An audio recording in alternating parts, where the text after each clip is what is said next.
체포에 대해서는 체포영장을 집행하고 형사소송법상 체포적부심으로 불복하는 것 외에는 다른 제도가 없습니다. 그런데 피의자 윤석열은 모든 것을 정쟁화시킵니다. 이렇게 마치 무슨 이 불복할 수 있는 제도가 있는 것처럼 법기술자이죠. 그건 4년 전에 감찰할 때도 마찬가지였습니다. 소추 사유도 마찬가지입니다. 내란죄를 내란 행위로 바꾸고 내용을 그대로 둔 것입니다. 그리고 헌법적 판단을 받겠다는 거거든요. 사무처장님, 예. 헌법재판소에서 윤석열에 대해서 뇌란수괴죄를 인정하면 형사법정에서도 뇌란수괴죄 인정이 됩니까? 죄송하지만 다시 한번. 예. 헌법재판소에서 윤석열에 대해서 뇌란수괴죄를 인정하면 윤석열에 대한 형사법정에서도 헌법재판소에 귀속돼서 뇌란수괴 인정이 되냐고요.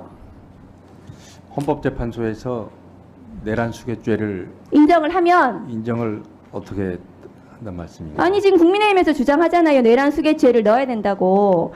헌법재판소에서 뇌란수괴죄를 인정을 하면 형사법정에서도 그에 기속해서 헌법재판소가 내란수괴죄 인정했으니까 형사법정도 내란수괴죄 인정을 한다. 이런 제도가 우리나라에 있습니까? 사법체계에.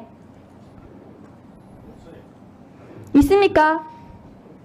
헌법재판소가 무슨 전심도 아니잖아요. 그러니까 범죄 성립 여부에 대해서 그렇습니다. 판단할 권한이 없습니다. 네, 헌법재판소는 범죄 성립 여부에 대해서 판단할 권한이 없습니다. 그래서 헌법재판만 받겠다고 정리한 거예요. 탄핵소추 사유를.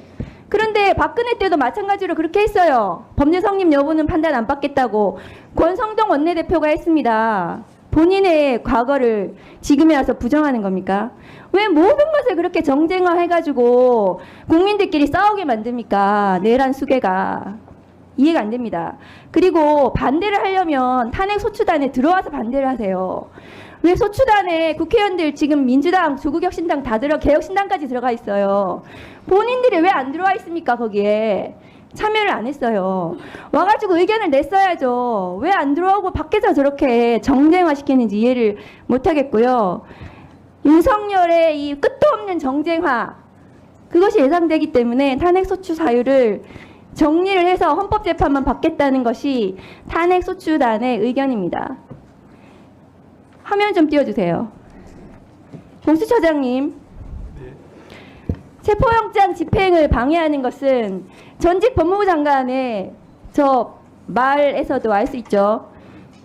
법원이 발부한 영장 집행을 힘으로 막는 것은 범죄의 영역이다. 누가 한 말입니까?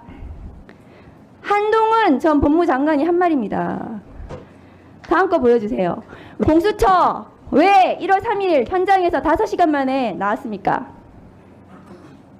처장님 답변하세요. 경호처의 조직적인 저항으로 인해서 체포영장의 집행이 무산되었습니다. 경호처에서 그때 현장에서 나올 때 공수처의 공식 입장은 화기를 휴대한 경호처 직원으로 인한 안전의 우려 때문에 철수한다고 했습니다. 맞습니다. 현장에서 어떤 화기에 대한 안전사고 우려가 있었습니까? 그것을 말씀하셔야 국민들이 납득을 해요. 5시간 만에 나온 게 뭡니까? 점심 먹으러 나왔습니까? 뭐 여러 종류의 그 화기고 지금 특정할 수는 없지만 그리고 지금 제가 그 화면으로 그 보기에는 장갑차 유사의 차량도 있었고 저희들 지금 아무 차량도 가지고 진입하지 못한 그런 상태에서 굉장히 퇴로가 막힌 상태에서 집행을 강행하는데 여러 가지 애를 먹는 그런 상황이었습니다. 아니, 그러니까 현장에서 어떤 제보와 어떤 현장 파악이 되었기 때문에 화기로 인한 안전사고, 그러니까 지금 당시에 경호처 직원이 지금 제보를 했어요.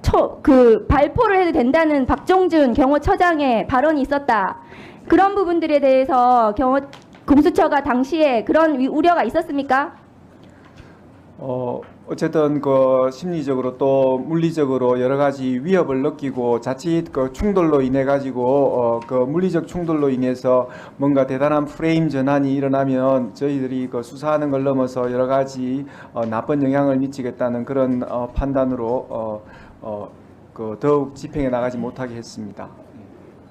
지금 경호처장이 저렇게 버젓이 법원이 적법하게 발부한 법원이 2번이나 판단했습니다. 적법하다고 서울 서부지방법원에서요. 그런데도 불구하고 적법한 영장 집행을 방해한 저 특수공무집행 방해 내란의 공범 박종준 경호처장이 저렇게 버젓이 얼굴 내밀고 나와서 국민들한테 기자회견하고 있습니다. 이런 어처구니 없는 상황 이해가 되십니까?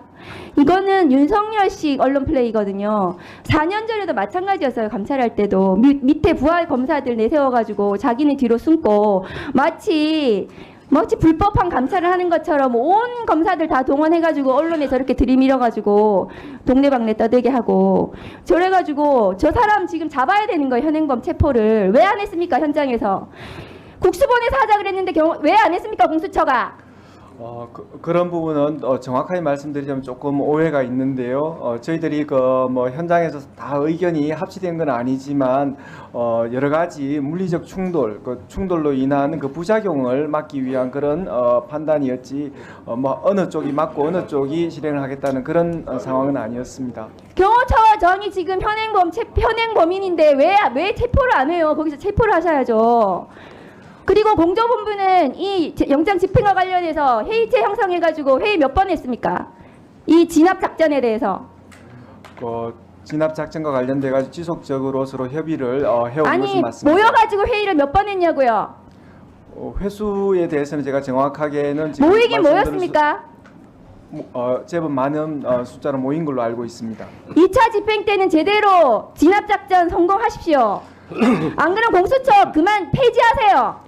그런 부분 문제가 없도록 저희들 철저하게 준비해서 성공시키도록 하겠습니다. 네. 네, 수고하셨습니다.